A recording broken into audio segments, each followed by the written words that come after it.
Okay, today we are gonna start some journal entries regarding a special transition regarding goods. Okay, it means whenever the goods are withdrawn or whenever the goods are given as charity or distributed as free sample, what entry will be passed.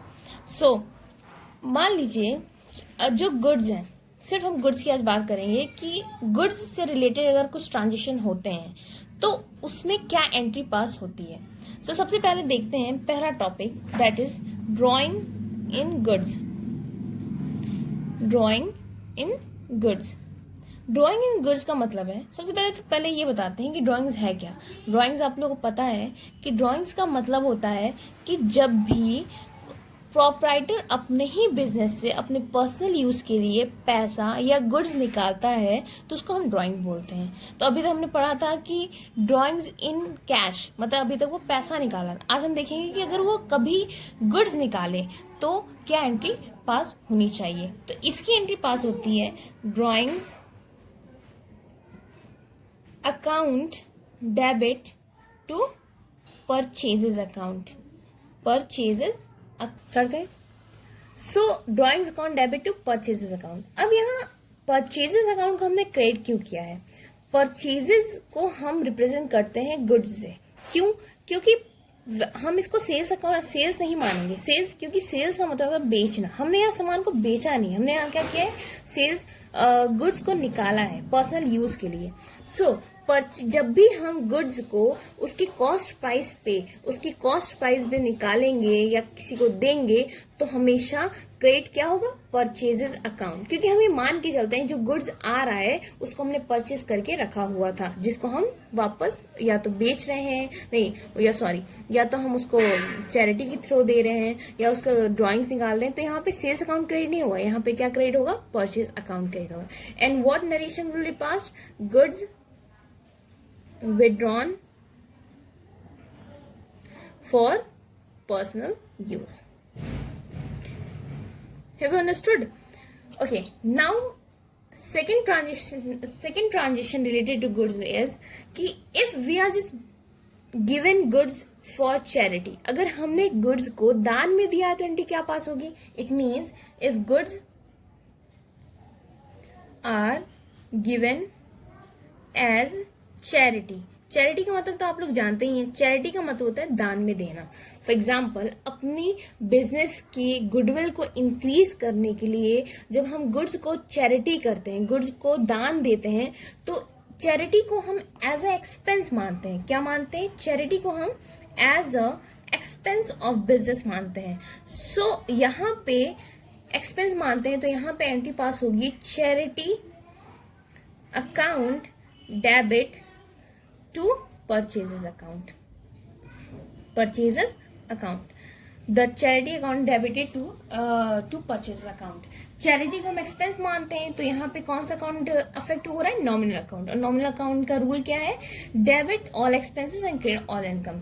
So charity account debit हो रहा है. And purchases को हमने आपको बता ही दिया कि purchases का मतलब क्या है कि जब भी गुड्स को सेल नहीं हो रही है, सेल नहीं कर रहे हैं, गुड्स को दिए जा रहे हैं किसी पर्पज के लिए और उस कॉस्ट प्राइस पे दिए जा रहे हैं तो उसको ही बोलते हैं हम purchases. Okay.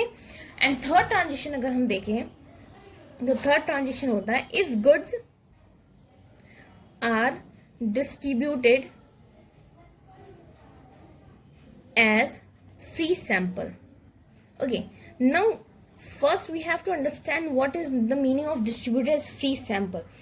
Whenever the company distributed its product as a free sample in order to promote its sales, it is known as goods distributed as free sample. जब भी कंपनी अपनी सेल्स को इनकरेज करने के लिए, सेल्स को बढ़ाने के लिए अपने पोटेंशियल बायर्स को प्रोडक्ट्स फ्री सैंपल की तरफ बांटती है तो उसको हम बोलते हैं goods distributed as free sample.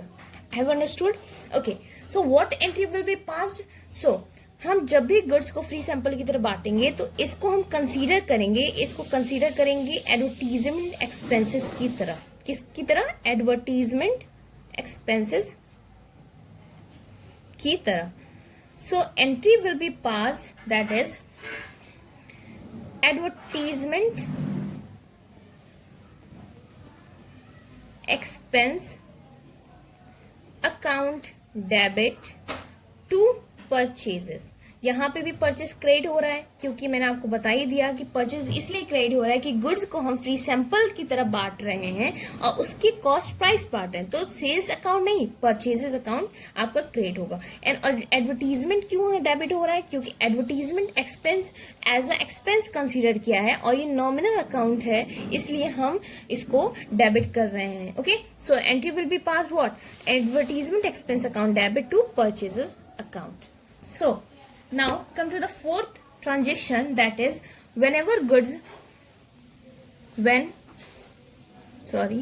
whenever goods are lost by fire or lost by theft। अब यह मतलब क्या है?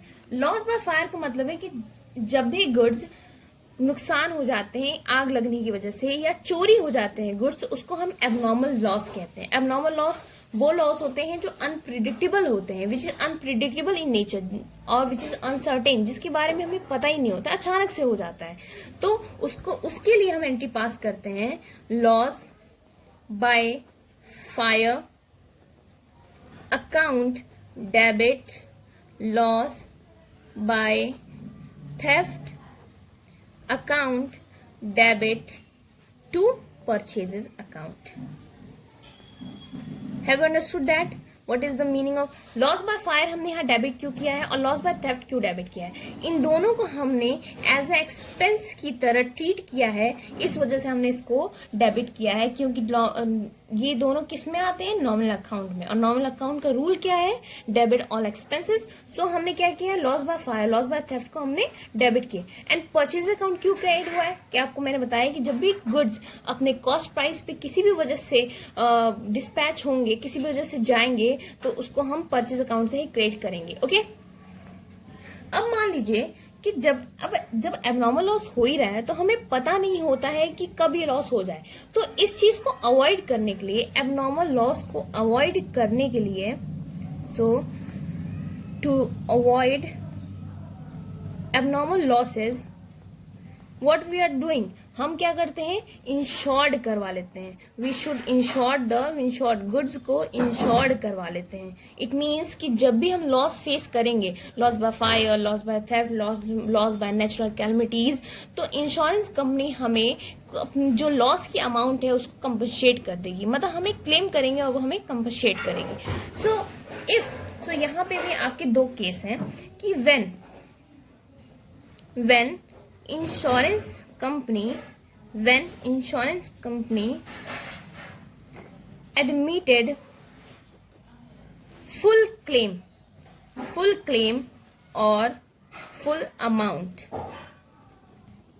इसका मतलब ये है कि हमारा लॉस जितना हुआ है इंश्योरेंस कंपनी हमें पूरा पैसा दे रही है। सो हमारे पास क्या आ रहा है? बैंक आ रहा है। It means that we have what we are just received bank account debit to insurance company.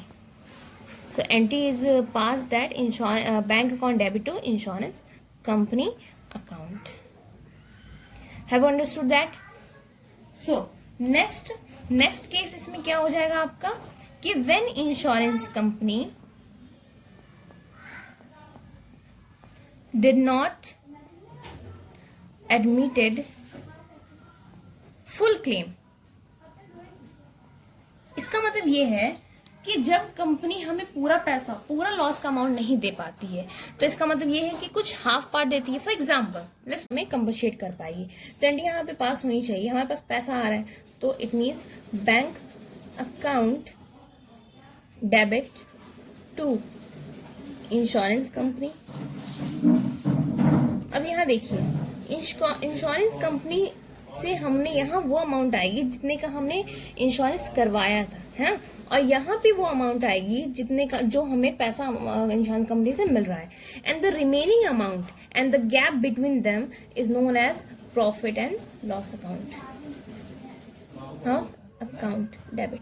अब पहले इसका मतलब मैं आपको समझा दूं कि फॉर एग्जांपल इंश्योरेंस कंपनी, मैंने अभी बोला था कि इंश्योरेंस कंपनी से हमने 50,000 का इंश्योरेंस करवा रखा है, एंड हमारा लॉस भी हो गया है, और इंश्योरेंस कंपनी ने हमें सिर्फ 30,000 दिया है. इट मीन्स इंश्योरेंस कंपनी हमें सिर्फ 30,000 कंपनसेट कर पा रही है. इट मीन्स कि हमें सिर्फ 30,000 मिलेगा, और हमें इंश्योरेंस कंपनी हमने करवाया कितने था इंश्योरेंस कंपनी से 50,000 का. तो जो लॉस है वो 20,000 कहाँ चला जाता है, प्रॉफिट एंड लॉस में. उसको हम एक्चुअल लॉस की तरह कंसीडर करके प्रॉफिट एंड लॉस अकाउंट में डेबिट कर देते हैं. सो आज के लिए सिर्फ इतना ही, एंड आई होप दैट आपको ये वीडियो पसंद आया होगा, एंड ये आपके ट्रांजेक्शन कुछ काम आएंगे. So okay, thank you.